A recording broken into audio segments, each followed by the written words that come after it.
자, 기경계 생겨나이도 않고 소멸하이도 않고 부모도 아니고 영혼도 아니고 오는 것도 아니고 다른 것도 아니고 같은 것도 아니고 영기법을 가르치신 분, 완전한 깨달음을 얻으신 부처님들 가운데 가장 훌륭한 설법자인 당신께 의를 표합니다.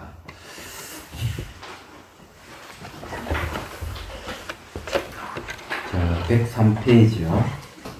그 102페이지 계속 한번 이제 읽고 넘어가도록 하죠.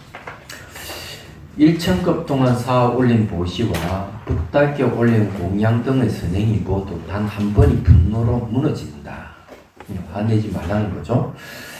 분노같이 나쁜 행동은 없고 인내처럼 힘든 고행은 없다. 그러니 최선을 다해 모든 방법을 써서 인내를 수행해야만 한다.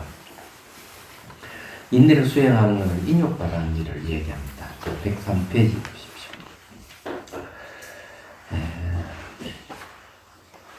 자, 제일 첫째 줄부터요. 이익과 분노의 끔찍한 과거에 대해서 깊이 통찰해 봐야 한다. 이를 통해 인욕을 수행하겠다는 자극을 받고 인욕을 수행하기로 굳게 마음먹는 것이 매우 중요하다.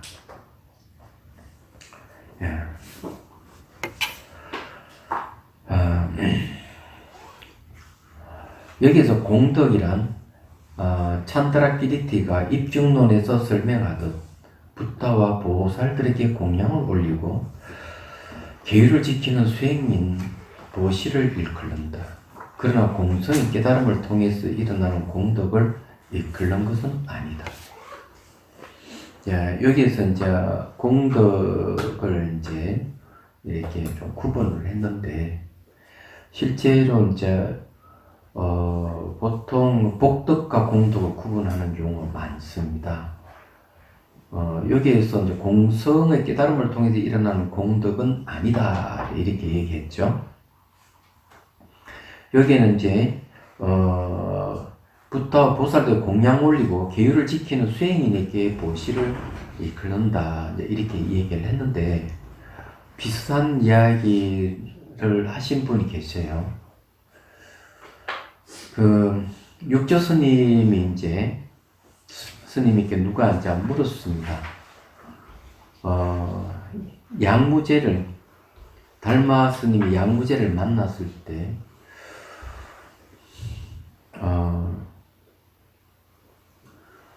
양무제 그런 이야기를 했죠.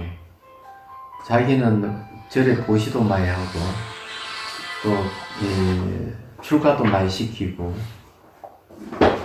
그리고 또 절을 많이 지었다 이거죠. 그 어떠한 공덕이 있습니까 하니까 달마 스님 말씀은 아무 공덕이 없다고 했어요. 그래서 이제 양무제가 화가 나가지고 당신 누구냐고 하니까 불식 모른다고 이렇게 얘기했습니다. 이제 하나의 법문인데 육조 스님은 해석은 그런 거죠. 절을 짓는다든지 보시를 한다든지 이런 것은 대개 이제 복덕이라고 얘기를 하는 거고 또 여기는 수행을 해서 깨닫는다든지 하는 이 문제는 공덕을 얘기하는 것이다. 이렇게 분명히 구분해서 얘기를 했습니다. 근데 실제 이제 금강경에 의하면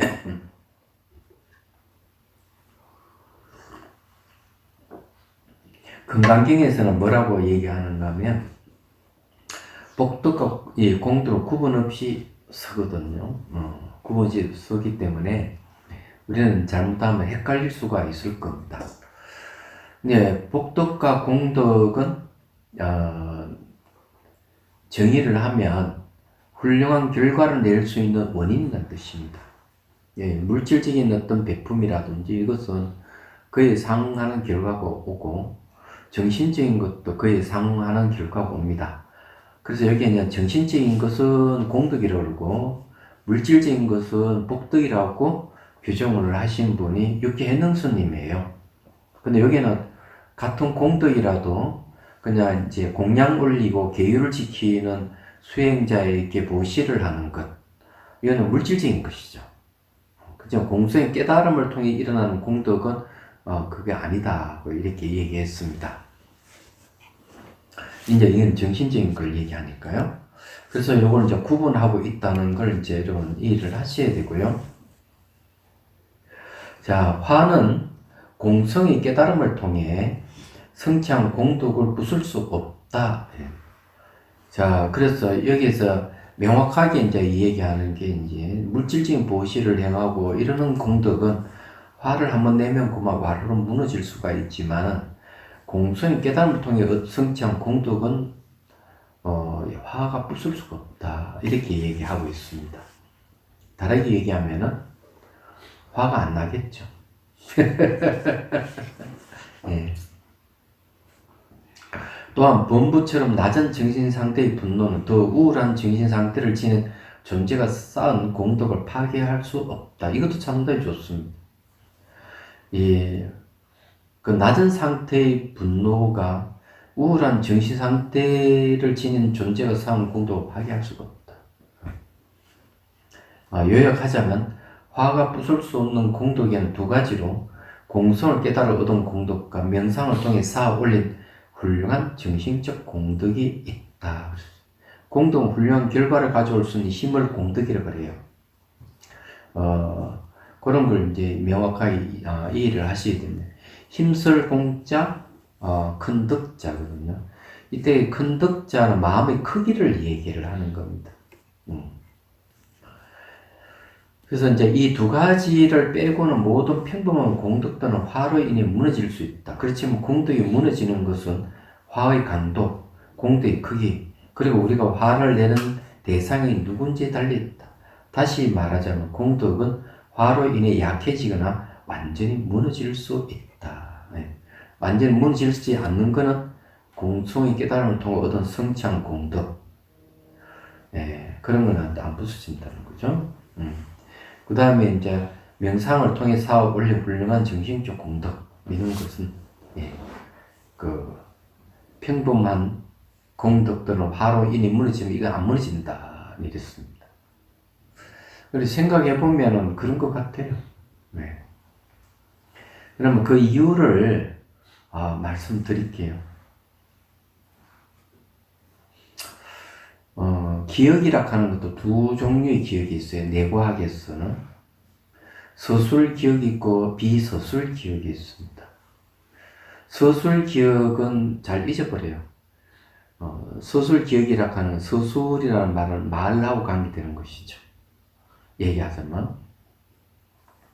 그래서 그런 경우는 잘 잊어버리는데 비서술 기억은 잊어버리지 않는다 이렇게 얘기를 합니다. 그럼 비서술 기억이 뭐냐? 수행 체험을 이야기합니다. 수행 체험은 말과 생각을 떠나서 체험하는 건데, 수행 체험도 지혜에 의해서 얻은 수행 체험은 굉장히 소중한 거죠. 이거는 바뀌지를 않습니다. 잊어버리지를 않아요. 그래서 이제 또 수행을 통해서 얻었던 힘은 그런 체험은 안 잊어버리는데 조기 경전도 그 얘기를 하고 있죠. 이것도 한 두세 번 얘기하는 이야기지만 같은 내용을 한 번 더 얘기를 하면 어느 젊은 비구가 수행을 하다가 오랜만에 속가 친구를 만나서 같이 놀다 오고만 속태를 했어. 속태를 해오고만 그 친구들하고 나쁜 짓을 해가지고 딱 걸린 거예요. 딱 걸려가지고 이제 사형을 당하게 된 겁니다. 이 마가섭의 제자예요. 그래 지금 이제 형장이 이제 끌려가고 있는데 마가섭이 나타나서 딱 이렇게 얘기해. 너 출가 시절에 내 수행을 기억하고 있느냐? 네, 기억하고 있습니다. 그러면 너 그 수행 주제를 갖고 지금부터 수행을 하라. 이렇게 얘기합니다. 그러면 이제 끌려가고 있는 과정 속에서 이제 수행을 하는 중. 극기 명상하면서 쭉. 그래서 이제, 현장에, 도달했을 때는 벌써 얼굴이 편안해진 거예요. 이야기하자면. 그러니 사형 집행인이 사형을 시키려 하다가 얼굴을 보고 사형을 시키지를 못한 겁니다. 왕에게 보고를 하고 왕이 조사를 해보라. 그래서 마가섭 제자인 줄 알게 되고 방면하게 되죠. 예. 근데 우리는 그냥 수행을 해서 운 좋게 그런 방면됐다 이렇게 생각하지만 거기에 의미는 뭔가 하면 자기가 옛날 수행했던 체험은 없어지지 않는다는 거죠. 10년이 지나고 20년 지나고 수행하면 그건 나타나는 겁니다. 얘기하자면. 그래서 수행 체험이 굉장히 중요하다는 걸 이제 말씀드리는 거예요. 그래서 여기에서 이제 명상을 통해 쌓아 올린 훌륭한 정신적 공덕은 이거는 화로 인해서 무너지지 않는다 하는 얘기 바로 그와 같은 겁니다. 그래서 이 수행 체험이라 하는 게 대단한 거예요. 자, 공덕을 쌓는 선행은 이루기 힘들며 선행을 쌓을 기회도 자주 생기지는 않는다. 우리 마음이 감정이 사로잡혀 있고 좋지 않는 조건들에 의여 있을 때 선한 마음을 낸다는 것은 굉장히 힘들다. 악한 마음은 너무나 일어나기 쉬우며 우리의 의지와 선한 마음을 실천에 옮기는 방식이 완벽하게 청정하지 않는다면 공덕을 쌓기는 매우 어렵다. 자, 이게 이제 선악에 대한 이야기를 했는데 선한 마음을 낸다는 굉장히 힘이 든다. 근데 선한 마음을 내면 굉장히 쉽게 낼 수 있는 수행 경지가 있어요. 그래서 이제 그 사람이 하는 행동 수행자로서 선행을 하는 걸 딱 보면 저분은 수행 경계가 있다 없다고 알 수가 있는 경계가 있어요. 그게 이제 바로 경안이에요. 칠각지 중에 경안각지, 가별 경자, 편안할 안자입니다. 뭔가 마음이 가볍고 편안한 경지에 이르는 거죠. 그래서 수행을 하면 수행 초기부터 해가지고 경안이 일어나기 시작을 합니다. 그래서 이제 수행자를 그걸 할 때 그 사람이 수행자인지 아닌지를 알 수 있는 그 근거가 몸이 가볍고 마음이 편안한지를 살펴보는 거예요. 근데 몸이 가볍고 마음이 편안하다면 수행자예요. 그런데 이 경안이 선정, 등질한 선정에서 일어나는 것은 아주 미묘하다고 그러죠. 색계심 선정에서 만약 경안이 일어난다면 그건 더 미묘한 겁니다. 얘기하자면 욕계심 선정이 등지에서 경안이 이제 일어나게 되면은 바로 이제 악을 그러니까 불선업을 제거하기를 아주 좋아하고 선행을 실천한 걸 너무나 좋아하는 형태로 바뀌어버리는 거예요. 얘기하자면 그래서 이제 몸이 가볍고 마음이 가볍기 때문에 그래요. 내 봉사활동을 하는데 아무리 멀다 하더라도 기꺼이 가서 봉사활동을 하는 거예요. 근데 이제 봉사활동 하시는 분들 중에는 가까운 절에 가서는 봉사를 하는데 멀리 있는 절에 가서 봉사하기는 어렵습니다. 얼마 전에 어떤 분이 카톡으로 와가 자기 가까운 절에 봉사하는데 자비선사 멀어서 못하겠다 이렇게 했어요. 얘기하자면 그 내용은 뭐냐면 그분은 수행자가 아니라는 얘기예요. 경안각지까지 얻었으면 대구가 아무리 멀어도 가까운 데는 40분밖에 안 되는데 그건 멀다 생각하는 거지. 그래서 몸이 가벼운 사람들은 봉사하는 것을 즐겨하는 겁니다. 얘기하자면 특히 이제 선정에서 얻은 경안은 대단한 거예요. 얘기하자면 그래서 그 경지 중에 하나 그런 자기가 잘못했으면 한 점 망설임 없이 즉각 아이고 잘못했습니다. 딱 이렇게 나오는 거. 이게 이제 경안을 얻은 사람의 특징이에요. 선행을 하는 것도 즉각적으로 바로 합니다. 망설이지 않죠. 그래서 번뇌를 끊는 걸 즐겨한다 하는 거죠. 그는 늘 기쁘고 몸이 가볍고 뿐만 아니라 마음 상태가 비가 오고 난 뒤 하늘이 맑게 개인 그런 마음 상태고, 그리고 의식이 깨 있는데 자유자재로 머물 수 있는 경지가 바로 등지에서 일어나는 경안이라는 겁니다. 그러면 이제 새끼심 선정을 얻게 돼요. 자, 새끼심 선정에서 경안이 일어나는 것은 어떤 것인가 하는 거죠. 이건 더 이제 특별한 겁니다.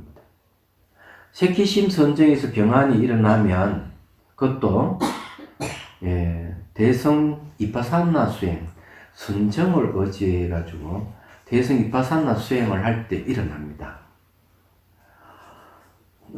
그것은 자 관삼매라고 하는데, 관삼매가 이파산 삼매가 일어나기 전에 경안이 일어나요. 그러면은 이제 공삼매 또는 진여삼매에 들어가서 무분별지를 얻고 깨달음을 얻을 수가 있다, 이렇게 얘기를 합니다. 이거는 이제 욕계심 선정에서 일어나는 경안보다는 색계심 선정을 의지해서 이파사나 수행을 할 때 이파사나 삼매가 일어나면서 바로 이 경안이 일어난다는 거죠. 그건 굉장한 겁니다, 이거는. 그러면 이제 깨달음이 멀지 않았다, 이렇게 보는 거예요. 이제 이런 사람들은 수행자가 선행을 즐겨하는 건 대단한 일이에요. 근데 수행하는 사람들이 그냥 인색하고 성질이 모질고 아주 이기적으로 한다면 그 사람 수행자가 아니에요. 번뇌가 많다는 얘기죠. 수행하면 번뇌가 그만큼 줄어들기 때문에 그렇지 않다는 거죠. 그 여기에 이제 선한 마음을 내는 건 어렵고 악한 마음을 내는 건 쉽다, 이제 이렇게 얘기하는 이유가 그게 있는 겁니다. 자, 어렵게 쌓은 빈약한 공덕은 한순간의 분노로 인해 사라져버린다. 화로 인해 피해는 상당할 수 없을 정도로 심각해서 잃어버린 물건을 되찾는 일이 더 쉬울 것이다. 그래서 이제 화를 함부로 내면 안 된다. 그래서 제가 생각해 보니까 제가 이제 화를 낸 게 이제 여러 번 있었는데, 근데 제 수행에 영향력이 없었습니다. 솔직히 생각해 보니까. 어느 때 제가 화를 냈는가 하면은 저를 스토커하는 사람이 있을 때 화를 냈어요. 희한한 사람들, 저는 그런데 굉장히 감민 반응을 일으킵니다. 조금이다 그런 기미가 있으면 저는 그냥 는더리 칩니다, 얘기하자면은. 그래서 이게 저기 울타리에 쳐버린 이유도 제 방주에 울타리를 다 쳐버렸잖아요. 그와도 관계가 있어요. 그 이전에 또 누가 스토커를 얘가 되게 화를 낸 적이 있습니다. 그래 혈압이 올라가 그때 뭐 혈압이 안 내려가더라고요.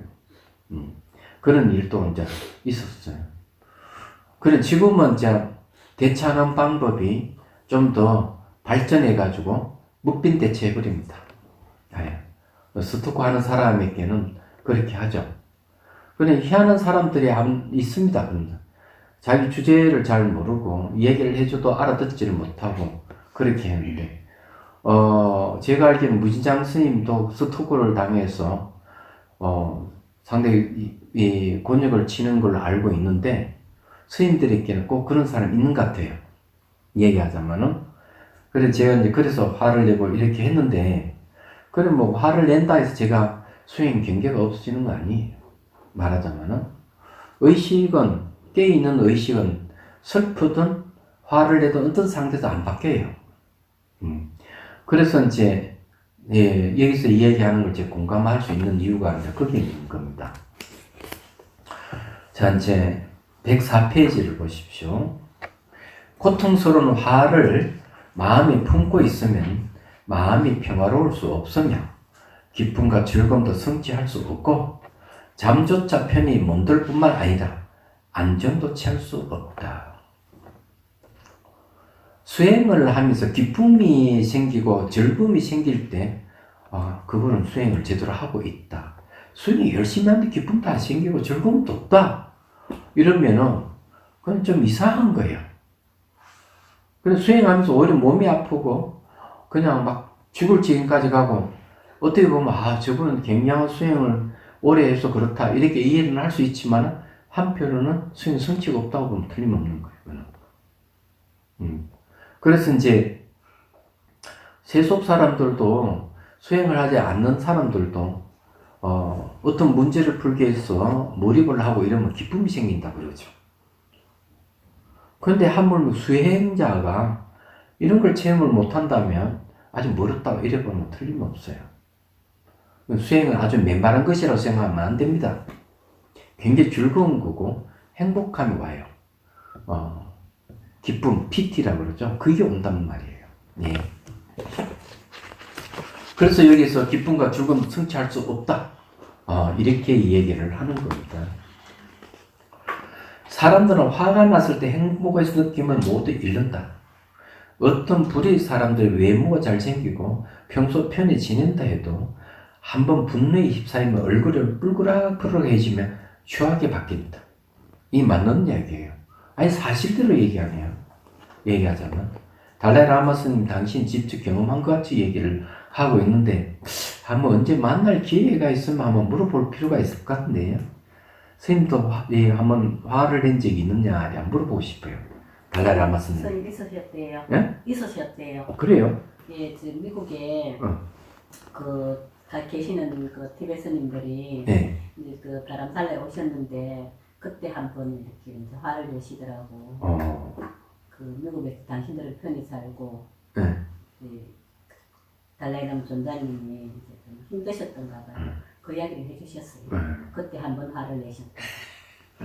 그렇구나. 예. 저도 뭐 수행자라 그러면서 화를 안 내는데 그래 화를 내게 될 때 좀 찜찜하더니만 뭐 그런 이야기 들으니까 또 마음 좀 편안해지네. 존자님 한번 직접 말씀 한번 하셨어요. 예, 그렇구나. 그래서 이게 한번 화에 휩쓸리면 이렇게 되는 거예요. 저는 화를 잘 안 내는 이유가 뭐냐면요. 반드시 원인이 있으면 결과가 온다 하는 걸 잘 알기 때문에 그래요. 말하자면은, 무엇이든지 일이라 하는 것은 원인과 조건이 맞아야만 일이 성취가 돼요. 그래서 일이 빨리 이루어지지 않는다고 화를 내고 이러지는 않습니다. 말하자면, 그럴 필요가 없는 것이죠. 그래서 이런 원인과 조건에서 일어나고 사라지는 것을 늘 지켜보고 있는 사람에게는 화를 낼 필요가 없는 것. 응조, 기다려주고, 참아주고, 그렇게 하는 거예요. 얘기하자면은. 근데 이제 화는 성질이 급해가지고, 자기 뜻대로 안 될 때 화를 낸단 말이에요. 그럴 필요가 없다는 거죠. 자, 화는 몸의 균형을 파괴하고, 편히 쉬지 못하게 한다. 행복, 평화, 수면이 그들을 피해가도록 만들며, 그래서 이렇게 화를 자주 내고 이러면은 잠을 잘 못 자요. 얘기하자면. 왜냐하면 그 일만 생각하면 불 속이 끓어서 잠이 안 옵니다. 그래서 그래요. 요번 트레킹 명상하러 갔을 때, 또 이 가슴이 막혀가지고 사람이 있었는데, 화를 많이 가보거든요. 말하자면. 그래서 이제, 그런 사람들의 잠을 제대로 잘 수 있겠어요. 그래서 이제 이게 수행을 하면서 거기서 벗어나야 됩니다. 자신에게 도움을 준 사람들과 마땅히 감사해야 할 사람들조차 더 이상 보이지 않게 된다. 화가 나면 안 보여요, 그런 게. 그래서 화가 나면 좋은 성격을 가진 사람도 완전히 돌변해서 더 이상 의지할 수 없는 사람이 되어버린다. 그들은 화로 인해 망가지며 다른 사람들을 망가뜨린다. 그러나 모든 에너지를 화를 다스리고 없애는 데 쓰는 사람은 이번 생과 다음 생에서 행복을 얻을 수 있다. 그냥 화와 싸워서 화를 증폭만 할 수 있으면 이 생과 다음 생이 행복해진다. 바꾸서 얘기하면 화를 내면 불행해진다. 이렇게 이제 이 얘기를 하는 거죠. 잠을 못 자는 사람에 대해서도 이번에 트레킹 명상을 갔을 때 제가 일러줬는데, 그래서 한 사람 잠을 못 자서 방법을 일러주고 잠을 편히 잤다. 네. 그 잠이 안 오는 사람을 위해서 잠 잘 드는 방법을 알려 드리겠습니다. 그럼 필요하지 않아요, 그죠? 의식이 이제 깨어나게 되면 잠이 안 오는 수가 있는데, 이 수행자들이 의식이 깨어나서 잠을 못 자는 경우가 있어요. 근데 수행자가 아닌 사람이 이게 의식이 깨 있어가지고 잠을 못 자면 불면증이라고 그러잖아요. 그런 경우는 이제 세 가지를 들어서 얘기할 수 있어요. 잠이 안 오면 첫 번째, 잠이 안 무조건 눈을 감고 가만히 있는 게 제일 좋다. 그렇게 못하면은 절대로 눈을 뜨지 말고 눈을 감은 상태라도 자기 몸을 주시하면 안 된다. 몸을 주시하면 몸이 반응하기 때문에 그게 의식에 영향을 줘서 잠이 안 올 수가 있어요. 두 번째는 어떻게 해야 되느냐 하면은 눈을 감고 있을 때 눈에 가만히 있으면 눈에 피로감이 있어요. 잠을 못 잔 사람은. 그 피로감 거기에 딱 의지하고 있으면 잠이 오게 돼 있어요. 근데 요번에 이제 잠 못 자는 사람이 이제 잠들게 한 방법이 바로 그거였어요. 눈에 피로감이 그 마음을 거기에 머무는 잠이 온다. 세 번째 방법은 기본적으로 몸에 이제 힘 주면 안 돼요. 힘이 들어가면은 벌써 몸에 기운이 생겨가지고 의식에 영향을 줘서 안 되는 거거든요. 세 번째 방법은요, 잠이 안 올 때는 눈을 감고 상상하셔야 돼요. 좋은 상상. 나쁜 기억을 상상하거나 이러면 잠을 자면서 악몽을 꿀 가능성이 많아요. 그래서 좋은 일을 상상하면서 눈을 감고 있으면 그것이 나중에 뭘로 바뀌느냐? 그 상상이 비몽사몽으로 바뀌기 시작하면서 꿈으로 들어가요. 꿈속에서 계속 꿈을 꾸죠. 꿈을 꾸고 있는 상태는 몸이 휴식하고 있는 상태예요. 얘기하자면. 그래, 꿈을 꾸고 있는 건 좋은 일이에요. 몸이 휴식하고 있기 때문에. 그렇게 하면 이제 잠을 잘 수가 있다. 그 전에 이제 잠을 잘 자는 방법은 잠들기 전에 한 2시간 전에 우유를 마시라. 우유를 마시면은 그게 잠들게 하는 효소가 있기 때문에 잠을 잘 수가 있다. 네. 이제 그렇게 이제 말씀드릴 수가 있어요. 물론 이제 잠들기 전에 샤워를 할 때 뜨거운 물에서 샤워하면 몸이 깨어나가 잠을 못 들게 하기 때문에 미지근한 물에서 샤워하면 잠을 잘 잘 수가 있다 하고 또 얘기를 하기는 해요. 선생님, 호흡을 보는 건 어떻습니까? 호흡을 보는 건 어떻습니까? 호흡을 보면 잠 못 잡니다. 의식이 깨어나기 때문에. 예. 그런데 호흡을 보면서 잠자는 사람 같으면 그 사람 의식이 깨 있는 사람 아니기 때문에 잠이 자는 거예요. 그 의식이 깨 있는 사람이 수행을 해가지고 의식이 깨 있어서 잠을 못 자는 사람은 어떻게 해야 되느냐? 그 사람은 무조건 눈을 감고 가만히 있어야 돼요. 역시 이 세 가지 방법을 쓸 수가 있는데 수행자라면은 의식은 깨 있는 상태에서 몸을 잠들게 할 수가 있어요. 얘기하죠. 그럼 스스로 방법을 찾으셔야 됩니다. 왜냐하면 사람마다 좀 다르기 때문에. 그렇지만 기본은 몸에 힘을 주지 않으면 돼요. 의식이 깨 있는 상태에서 몸을 잠들게 할 수 있으면 그건 수행자입니다. 얘기하자면 꿈을 꾸면서도 의식이 깨 있으면 몽경이래라 그러죠. 깊은 잠에 빠져 있는데도 의식이 깨 있으면 숙면이래 또는 오매이래라 그러죠. 그런 사람은 대개 의식은 깨 있되 몸이 잠들고 있는 상태다. 그런 걸 이제 명확하게 잘 구분을 해야 됩니다. 그렇지 않으면 안 되죠. 수면이라는 얘기를 했는데 수면이라 하는 것은 혼침하고 관련이 혼침도 수면인데 그 말은 무명하고 관련이 있다는 거죠. 무지하고 관련이 있는 거죠. 의식이 깨 있는 사람은 깊은 잠이 안 든다.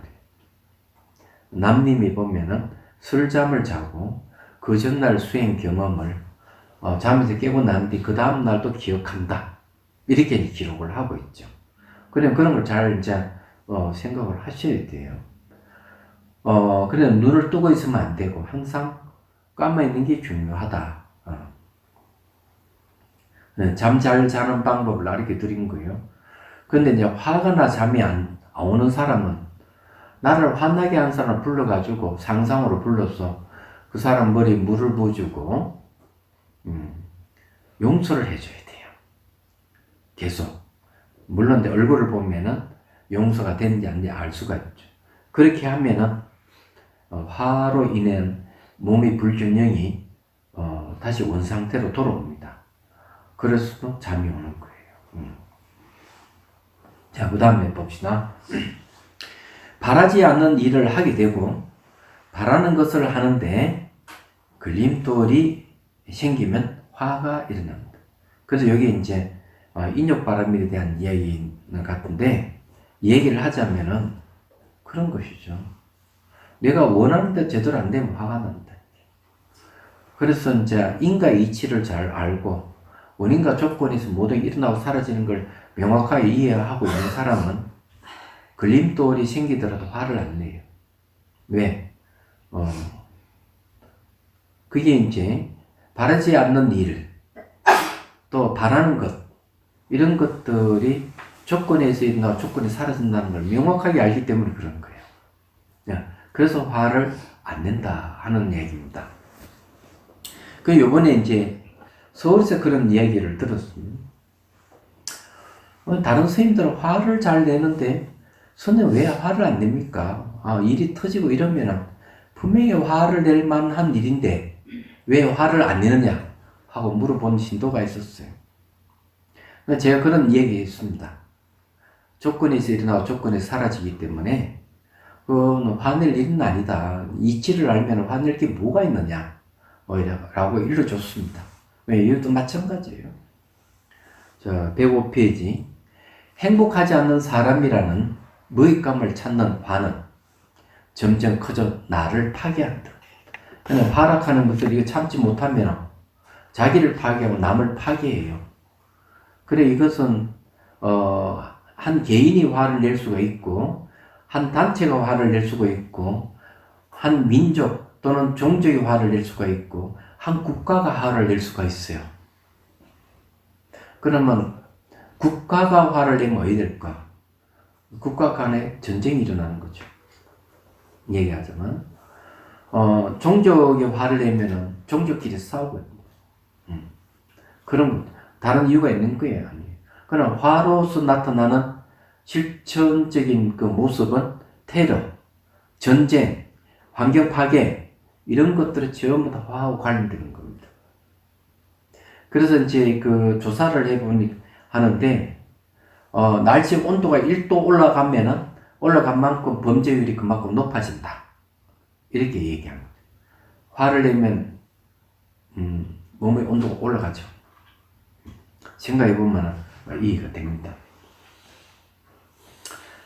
자, 우리에게 해를 끼치는 누군가나 우리가 원하는 것을 뺏어가는 사람 등 싫어하는 사람을 생각하는 것은 잠시 전까지만 해도 평화롭던 우리 마음을 갑자기 흔들게 만든다. 이런 마음 상태가 악한 생각들을 일으킨다. 얼마나 끔찍한 사람인가 이렇게 생각하다 보면 어느새 혐오는 정으로 바뀌어 있다.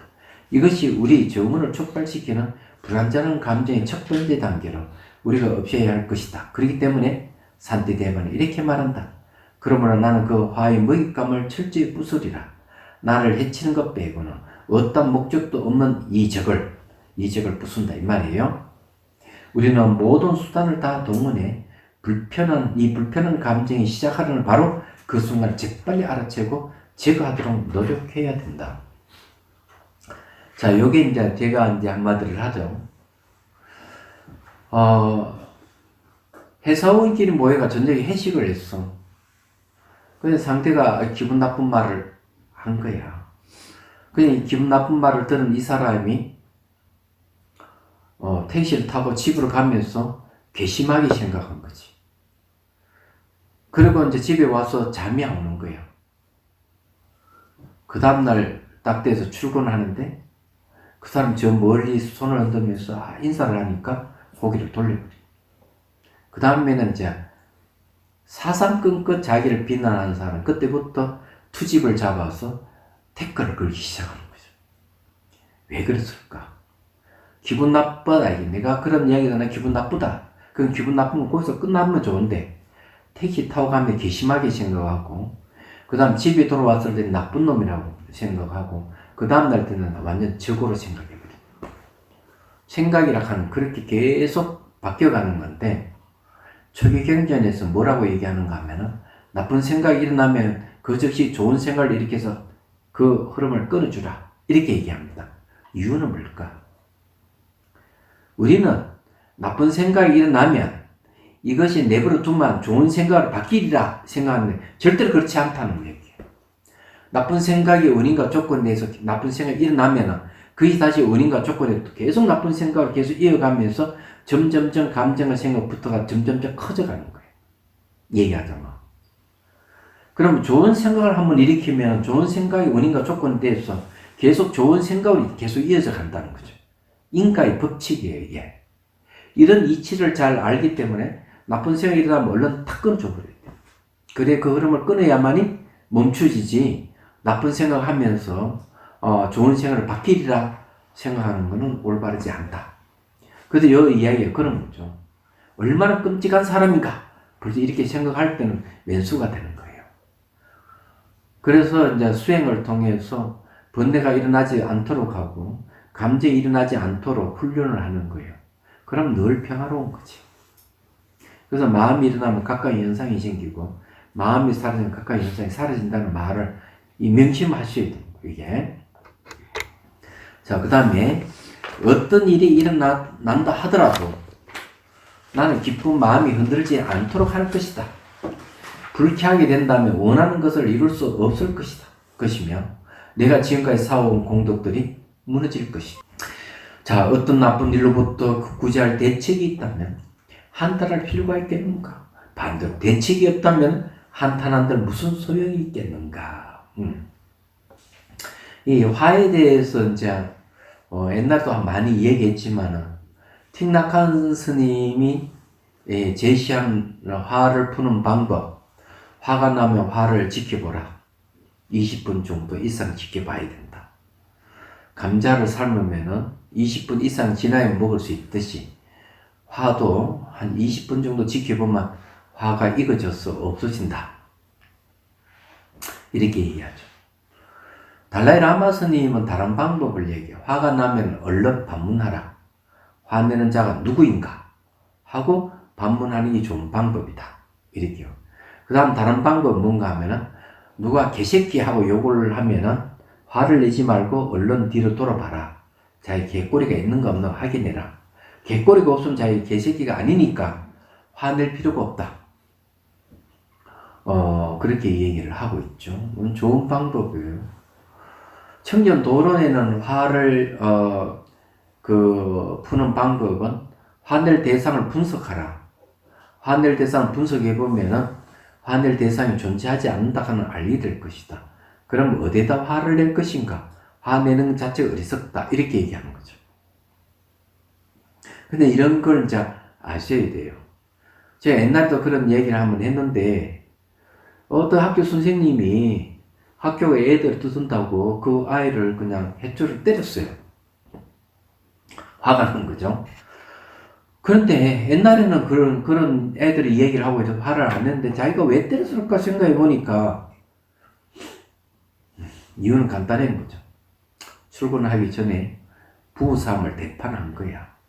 그럼 학교에 왔을 때는 아무렇지도 않게 하나 표정도 아닌 평상시의 표정으로 수업에 들어갔지만은 학생의 한마디에 화가 올라온 거죠. 그게 부부싸움에 했던 영향이 그대로 이어갔기 때문에 그런 거예요. 그래서 혹시 이제 여러분들도 자기가 화를 내면 그 전에 무슨 일이 있었는지, 안 좋은 일이 있었는지 이런 거 살펴봐야 돼요. 그리고 반성하셔야 돼요. 자, 우리는 반드시 편안한 마음 상태를 유지하도록 노력해야 한다.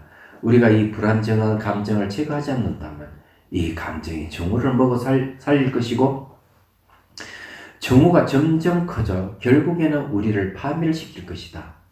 이것도 제 옛날에 한 이야기지만은 제석천왕이 외출한 사이에 악마 마라가가 그 제석천왕의 앉은 자리에 앉았다. 그래 그 신하들, 그 군사들 와가 위협을 가하면 가할수록 마라의 키가 점점점 커져간다. 그 말은 위협을 가하니까 정오심이 점점 커져간다는 소리 똑같은. 그래 이제 더 커지면 제석천왕 궁전이 무너질 정도가 되니까 제석천왕이 나타난 거죠. 신들의 왕, 인드라의 신이 나타나서 천마디가 탁 이런 이야기. 안녕하십니까? 네, 인사를. 사냥하게 인사하는 순간 말할 기가 줄어드는 거지. 그러니까 신하들과 그 군사들이 그 사실을 알고 얼른 가서 말의 어깨도 주무르고 발서 씻어주고 이러니까 점점점 작아지더니 사라졌다. 이런 이야기가 전해져 옵니다.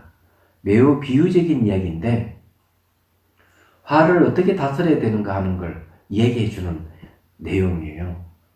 그래서 사랑은 탐욕과 분노를 제거한다. 이렇게 얘기해요. 경전에. 연민은 슬픔과 해치는 마음을 없앤다. 슬픔도 화의 일종이고 남을 해치는 마음도 화의 일종이에요.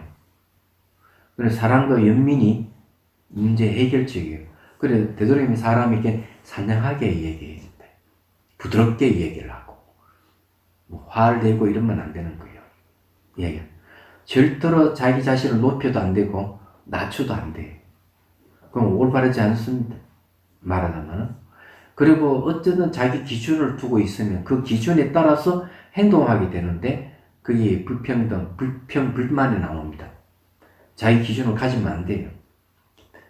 그래서 자기를 높이지 말고 낮추지 않는 수준 항상 유지하도록 해야 된다. 그러면 이제 이런 일이 안 생기는 거예요. 자, 분노는 어떤 적보다 무서운 상대다. 무서운 상대다. 물론 평범한 적들도 우리를 해친다. 그렇기 때문에 우리가 그들을 적이라고 부르는 것이다. 그렇지만 평범한 적들이 우리에게 끼치는 피해는 그들 혹은 그들의 친구를 돕고자 하는 의도가 있기 때문이지 단순히 우리를 불행하게 만들고자 하는 것은 아니다. 반면 우리 내면의 적인 분노는 우리의 공덕을 파괴하고 고통스럽게 하는 것 이외에 다른 어떤 목적도 가지고 있지 않다. 그렇기 때문에 산티데바는 분노를 나를 해치는 것 빼고는 어떤 목적도 없는 적이라고 부른다. 분노가 일어난 그 순간부터 이 분노는 우리에게 해치겠다는 오직 한 가지 목적을 위해 살아간다. 분노라는 그런 것이죠. 자, 그래서 우리 밖에 있는 적들보다는 내 안에 있는 적이 피해가 더 크다. 이제 이렇게 얘기를 하는 거죠. 그렇기 때문에 우리는 모든 것을 동원해서 이 적과 맞서야 한다. 마음의 평정을 유지하면서 화를 내는 것을 피하자. 분노를 일으킨 첫 단계인 심기 불편한 상태는 우리가 원하지 않는 것들 때문에 일어난다. 원하지 않는 마음이 막 생기면 불평불만이 일어나요. 가령 우리는 친구들이나 우리 자신이 고통받거나 모욕당하거나 비판받거나 모멸당하는 것을 원치 않는다. 우리가 이런 상황들을 피할 수 없을 때 우리는 침울해야 한다. 그 반면에 우리 적이 그 고통을 받는 대상이라면 아주 만족할 것이고 거꾸로 적들이 일이 잘 풀린다면 기분 나빠할 것이다. 화라는 적이 그렇다는 거예요. 예. 그래서 이게 화를 내는 거 이게 이제 수행하는데 도움이 안 돼요. 특히 재미없는 수행 초보자들에게 더더욱 화를 내고 이런 수행 진전이 없습니다. 이런 걸 이제 명확하게 잘 이해를 하셔야 돼요. 자, 명상을 좀 하고 또 공부하도록 하죠.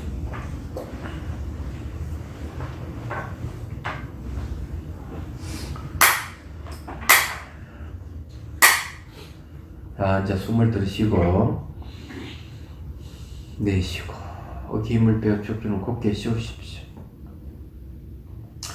자, 가슴이 하얀 콧봉을 쭉 솟아 정수리에 활짝 피는 걸 상상하고 지혜와 자비의 형상화인 관, 자제보살, 간신보살이 미소를 띠고 앉은 걸 상상하십시오. 정수리에. 그리고 이제 오른쪽으로 감로선을 머리에 쭉 부어주십시오. 물은 씻어낸다는 의미가 있기 때문에 자기 죄업을 씻어낸다는 의미도 있고 화를 끈다는 의미도 있어요. 그래서 물을 쭉 부어주면서 몸에 접촉해서 일어나는 몸의 현상, 또 심리적 현상, 이런 것이 매 순간 어떻게 바뀌어가는가를 그냥 지켜보기만 하십시오. 자, 지켜보기 잘 되는 분들은 그 변화를 다시 일어나고 사라지는 현상을 관찰을 하셔야 됩니다. 그러면 자, 지혜를 얻을 수가 있어요. 자, 이제 12번 보십시오.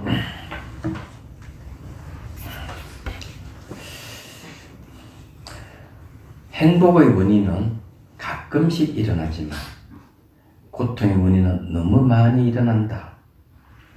고통이 없다면 윤을 끊겠다는 마음도 없으리니 그대 마음이여 굳건하라. 그렇죠. 이 고통이 없으면 윤회를 끊겠다는 마음도 없다 하는 건 알 수가 있어요. 네, 수행에 이제 보면은 일어나고 사라짐을 철저히 관찰하다 보면은 현상에 대한 두려움, 생기면 반드시 사라진다는 것 때문에 그런 두려움이 생기고, 세상이 너무 허무해. 어디 안착할 데도 없어. 이런 생각을 가지고 있으면은 이제 이분은 열반을 향하는 마음이 이제 그때 생기기 시작해요. 전달부터 이제 그런 상태에 들어간 스님이 한 분 계세요. 아주 유일하게 많은 이게 수행자들이 수행하지만 그런 이 두려움이 휩싸인 사람 아직 못 봤는데 그 스님 유일하게 한 분이 나타났어요. 그래서 이게 일어나고 사라짐을 철저하게 보게 되면은 바로 이제 그런 마음이 일어나요. 그래서 이제 일어나고 사라짐이 없는 열반을 추구하게 되죠. 생사가 없는 열반을 추구하게 됩니다. 그래서 그걸 한번 당해봐야만이 알아요. 근데 수행 경계가 꽤 높다고 생각을 하는 사람들 그런 경계가 없거든요. 그럼 아직 멀었다고 뭐 틀림없어요. 반드시 나타나게 돼 있어, 그게. 나타나게 돼 있기 때문에 비파사나 16단계 중에서 5번의 단계, 6번의 단계에 오면 두려움이 생기거든요. 이제 그런 게 이제 뭐 몸이 사라졌다든지 뭐 이러면서도 아직까지 그런 경계가 안 나타났다 이러면은 그냥 몸만 사라졌을 뿐이지 일어나고 사라짐을 철저히 관찰 안 했다는 얘기예요. 일어나고 사라지는 걸 생사라고 그래요. 재치기 할 때도, 호흡을 할 때도, 잠을 자고 깨어나는 것도 의식이 죽었다가 다시 살아나잖아요. 생사예요. 태어나서 일생에 살다 죽는 것도 생사예요. 모든 것은 여기서 벗어나는 게 아무것도 없어요. 그래서 일어나고 사라짐이 굉장히 단순한 것 같지만 그렇지 않대. 이파사나 16단계 중에 2번의 단계가 조건에서 일어나고 조건에서 사라진다는 걸 체득하는 지혜가 일어나는 단계예요.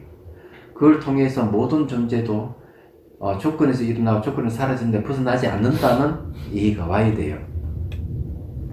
그래서 조기경전에 조건에서 일어나고 조건에서 사라진다는 이 가르침에서 아란이 된 사람들이 여럿이 있습니다. 최소한 수다원가를 얻을 수가 있는 거죠. 이파사나 16단계 2번 단계에서 수다원가를 얻는다. 성인이 경직한다면 이상할는지 모르지만은 가능하다는 얘기죠. 네, 논수에도 그렇게 얘기를 하고 있고요.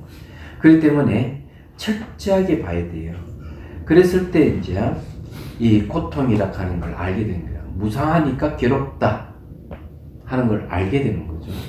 무상하니까 괴롭다고 하는 것은 만족스러운 게 없다. 그런 얘기.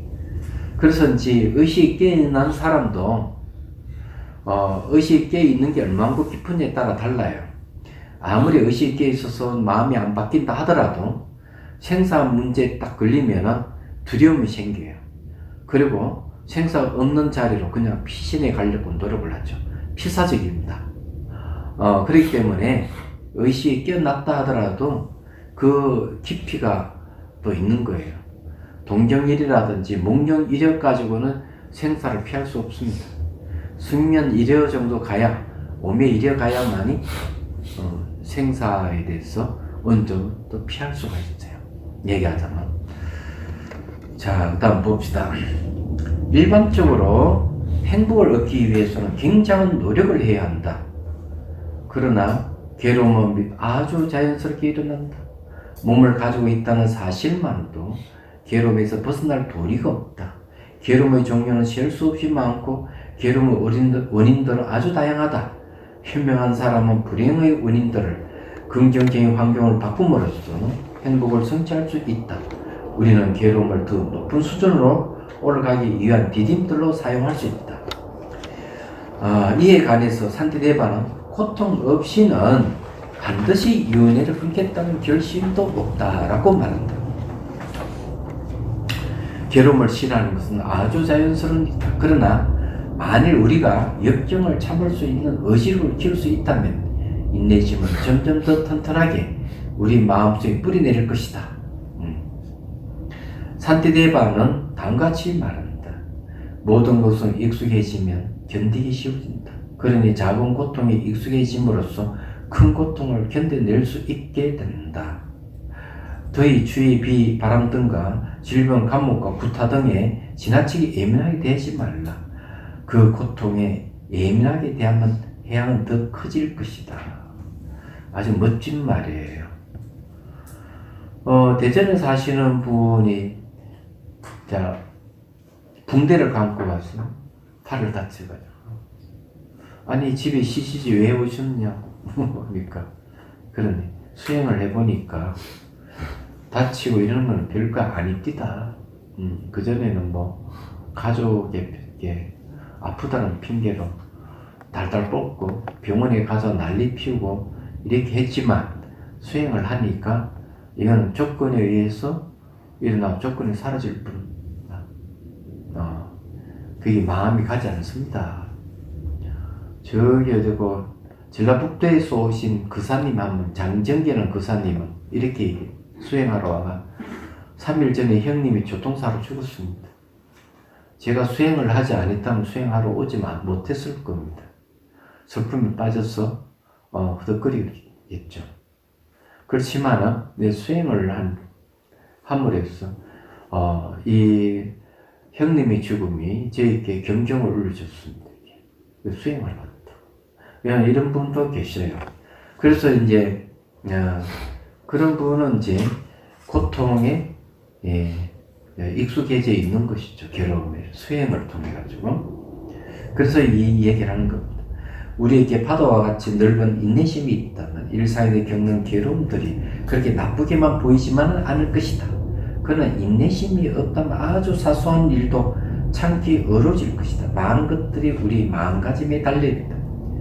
마음의 크기를 좀 크게 해버리면은 이 고통을 견디기 쉽습니다. 마음 크기가 작은 사람이 턱 건드리면 그냥 바르락 하고 화를 내거나 그런 거죠. 참지 못하죠. 그래서 마음이 크기만 커져버리면 상당히 이런 문제가 해결됩니다.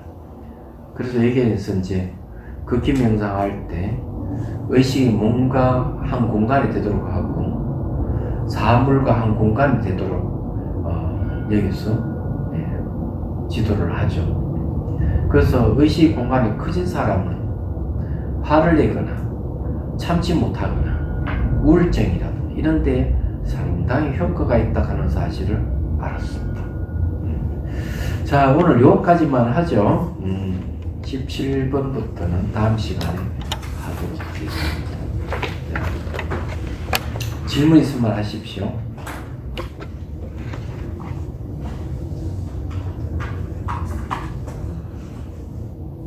없죠? 예. 뭐 있을 리가 있나? 감로수를 이렇게 부을 때 예. 의식은 감로수 위에 둬야 되는지 정수 위에 둬야 되는지. 감로수를 부으면서 물이 몸에 접촉해서 일어난 현상을 지켜보십시오. 예. 다 할 수 있어요. 물을 부으면서 지켜보면 가능합니다. 물을 따라가야 물이 이제 따라가도 되는데 계속 지켜보게 하면은 물이 전체 흐르는 걸 잘 볼 수가 있어요. 아직까지 의식 공간이 좁기 때문에 가기도 하고 이러지만 의식 공간이 커지면 물을 붓는 것부터 물이 흘러가는 거 전체 다 보여요. 그때까지 계속 하는 거예요. 예. 지금은 아직까지 이제 보는 힘이 약하고 의식 공간이 좁기 때문에 흘러가는 따라가는 것이죠. 그냥 계속 지켜보게 하면 어느 순간 그저가 전체를 볼 수 있게 됩니다. 그때까지 계속 하십시오. 자, 그러면 휴식하겠습니다.